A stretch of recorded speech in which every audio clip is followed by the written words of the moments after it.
بسم الله الرحمن الرحيم. ألف لام ميم. ذلك الكتاب لا ريب فيه هدى للمتقين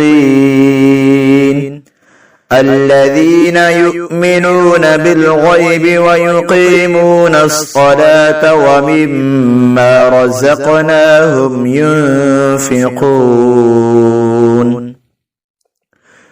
والذين يؤمنون بما أنزل إليك وما أنزل من قبلك وبالآخرة هم يوقنون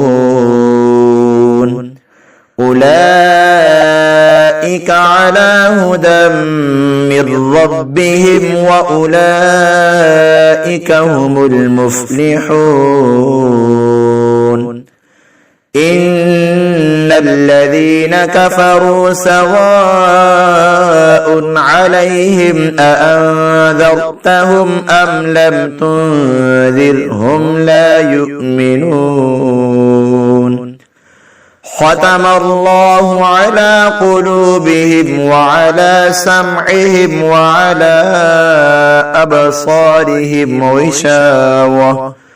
غشاوة ولهم عذاب عظيم.